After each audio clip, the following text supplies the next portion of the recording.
Sige nga, ulitin mo nga ano sabi mo. Kasi record ko. Pag, 30 minutes? Siguro mga 15 minutes na ganun. Kaya patapos na kayo magluluto. Kasi 15 minutes, tanggalin nyo na po ito. Patay na siya. Then, pag patay, Pag patay, tayo na lang umaapoy pa rin siya, umaapoy. Tayo nyo lang maubos yung langis. Plus after nun. So, pag naubos yung langis, dagdag na naman kami ng langis doon. Papatay nyo na po eh. Kunyari, pag hindi niyo po Hindi nyo gagamitin na gamitin. kunyari, tapos yun ang dito. Ah. Papalitan niyo na lang po ito. Para po, init po kasi Pagka naubos. Pero pag habang nagluluto pa, kasi nagluluto ng ulam eh, tuloy-tuloy talaga siya. Pag nagluluto. Kalang sa sobrang lakas. Sa sobrang lakas, oh.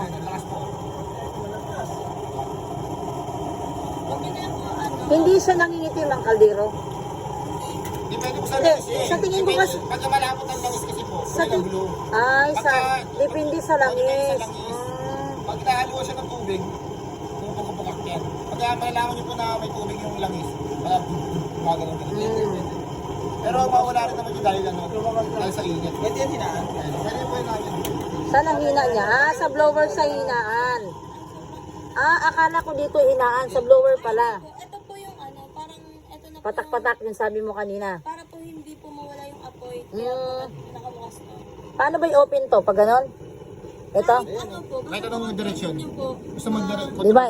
Ito, ganyan. Ganyan. Kahit saan siya. Basta po kontrolin niyo po na patak-patak lang po siya, hindi pa agos. Hindi siya, wala, Panood yung video. hindi ko tinignan. Ang tinignan ko lang itong ganito. Minsan po kasi ang hirap po pag Basta po yung sinabi ko po sa inyo. Wala po kayo masyadong alam sa dapat po talaga kahit konti meron kayo. Kasi mahirap po talaga magpaano. Hindi, may video naman po kami. Isisend na lang sa inyo. Kaya po may video naman po kami, kaya mas maganda. Hindi, may nag-send sa akin ng video kanina. Ayun nga po. May Andun po nag-send. yung video kung paano yung Tapos katagamit nyo na lang po. paano gagawin. Mamapasok kayo. Ano ba to? Hindi, wala pala tong off at saka on. Basta, Ito po on out.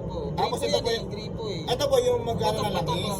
Kunyari sobrang naubusan na po kayo ng langis, malakas yung apoy nyo, pwede nyo lakasan. Pero yung basta yung sinabi ko po sa inyo na ito po may linya dito, hanggang dun lang po. Huwag kayong lalagpas. Okay lang sa pinakababa niya, konting-konti. Konting ganun lang diferensya. tanda mo ba kung hanggang saan? Hindi po, Yung langis? meron naman diferensya. May ano po. May guhit. May guhit siya, may buhos. Saka may ano yun, may... Pag nag-overflow, paano yun? Dibilisin ba? Kaya pag nakita nyo yung overflow, sabihin, Nasobraan siya. sa langis. Sumubra doon sa sukat. Pwede pa. Pwede Saan ang patayan yan? Paano siya? Paano? yung gripo. Papatay niyo po yung gripo. Ito, patay na to. Pag ganon. Pag matagal po yung overflow kasi, papasok siya dito. May apektuhan yung blower. Possible masira yung blower.